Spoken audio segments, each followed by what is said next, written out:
I am the official weatherman of Senate Agriculture. So we are going to spend some time this morning talking with Stephanie Smith, Deputy Director, Plant Industry Division, Agency of Agriculture, Food and Markets. But as customary, what we normally would do on a Tuesday is that we will go around the table and introduce ourselves, starting with the senior member.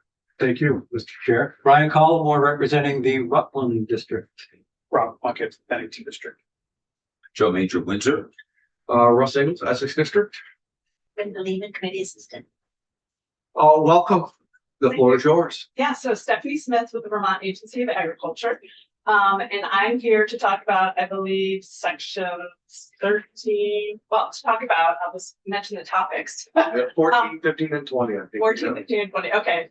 Related to a change in the pesticide applicator statute, and then the other changes within the seed regulation statute, chapter 35. And so I don't have to talk about the pesticide compact, but if you were interested, I do have notes on that, which is the section right previous to the. But that's what we don't do anymore. Is that correct? The We're compact? not, yeah, we don't do it anymore, so we're Okay. appealing it. So, Okay. okay, you're all set there. Yeah.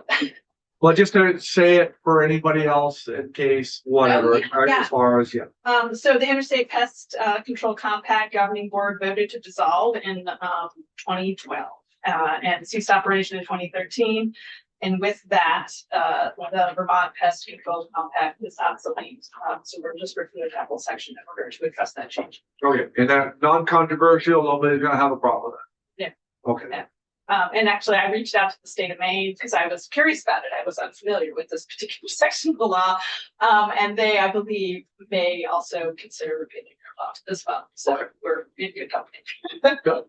Any questions about that? Nope. Okay. Great. Okay. So on pesticide exams, we're amending section 1112 to clarify and simplify the categories for pesticide applicators to facilitate the administration of that program.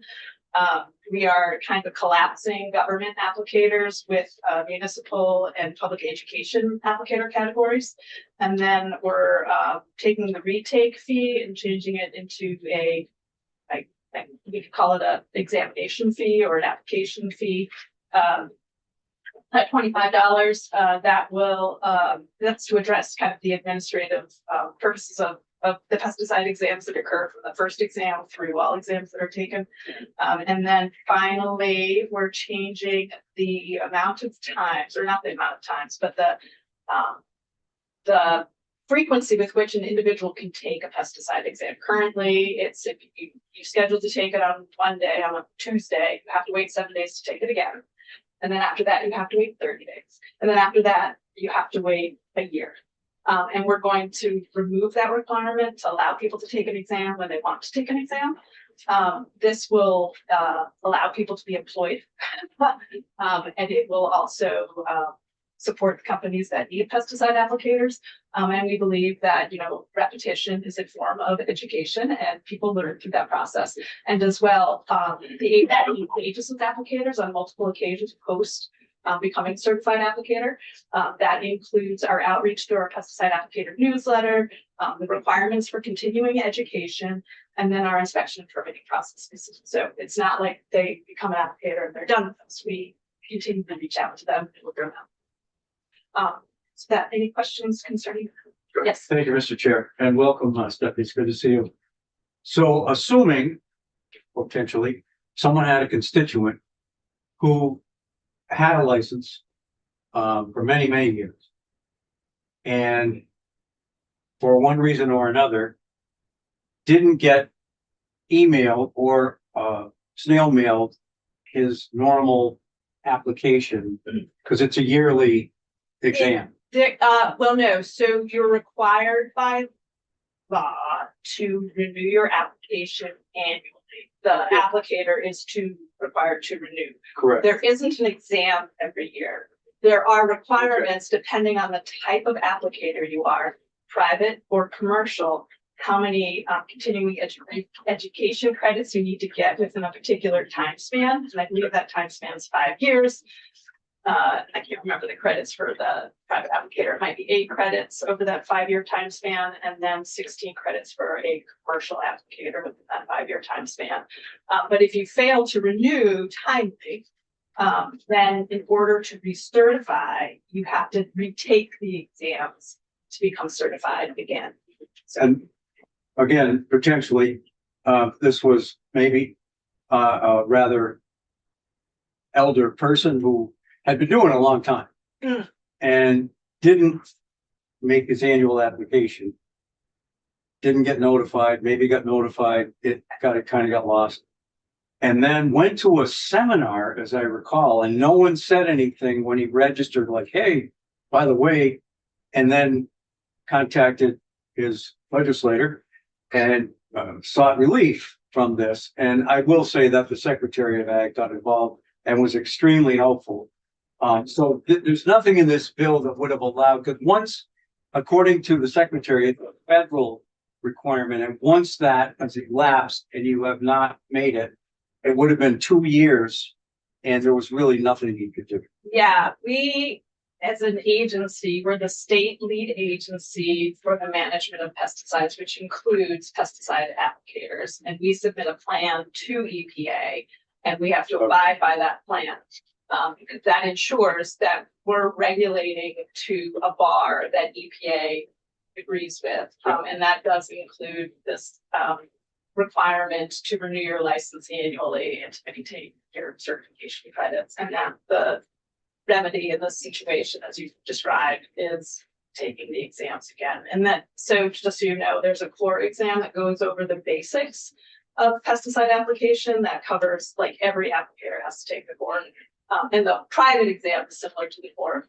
And then you have to take if you're a commercial applicator, you then have to take a category as well.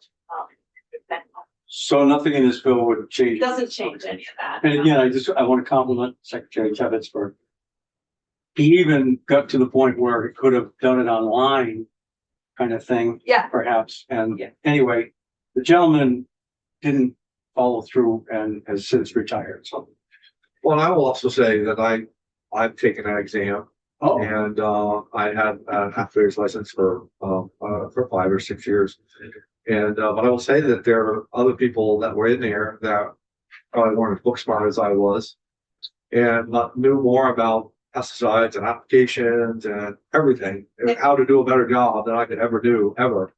And, but they struggled. They struggled with the, being with the portion of the exam part of it, just because they just, look at it, what is what it was. So I'm glad to see that, we've made it less onerous as far as to stretching those things out, because as you said, these people that I was, quite a few years ago, 40 years ago, hard to imagine that, but it is.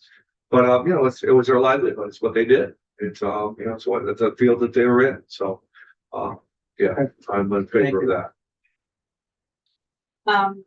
And so the next section that we were have to talk about is the changes to the seed law. And so primarily what the agency is attempting to do is to bring our seed law into conformance with the definitions that are contained within the recommended uniform seed standard law, Russell for short, which I will use. So there are many definitions within Russell, and we have updated definitions within our law to reflect those Russell definitions. And then as well, to define, like, we don't register individual seed products. We don't review labels for seed products. If there's a concern about a label or a claim that's made on a seed labeled product, we would respond to that complaint, but we don't review the content. We don't test out seeds for germination rates. So we register the folks that distribute those products. So as a part of this change in the law, we're including a definition of a distributor and distribute, as well as in the final section, as opposed to calling it an inspection fee, we're calling it a registration fee for the seed distributors. And then there's some clarification on reporting requirements contained within this law, as well as, because we'd like to receive the reporting relative to the treatments that go on seeds, the EPA numbers associated with those. We do a seed report, which is available on our website, with the collection of that information. But we did include that it would be an enforceable offense if you didn't report to us, even report 0 sales, because if we don't have that mechanism, then we don't know if someone sold or didn't sell. And this just provides that ability to have more accurate reporting year to year. So anybody selling seed in the state of Vermont needs to be licensed. if you're selling seed, you need to have you need to be registered with the state of Vermont. It's an $85 registration fee. And then additionally, you sell in containers greater than 10 pounds, there's an additional tonnage fee associated with that. So we're very sensitive to what's going on. We've spent some time on it. Some senators weren't here when they passed the neonics ban and all of that. This isn't in any way, shape, or form anything to get around any of that stuff or anything, make it easier or anything like that. It's housekeeping on seed selling in the state of Vermont. Yeah. And that none of my senators can get pounded up by anyone for There's supporting something like this. no relationship to, I mean, outside of until the ban goes to place that we would collect information regarding the seed treatments. And if the ban was in place and no seed could be here, the people that are trying to sell seed from the outside in without being registered in the state of Vermont could get penalty charged. We would become aware of it and be able to take the necessary steps to inform them of our law and for further enforcement directions.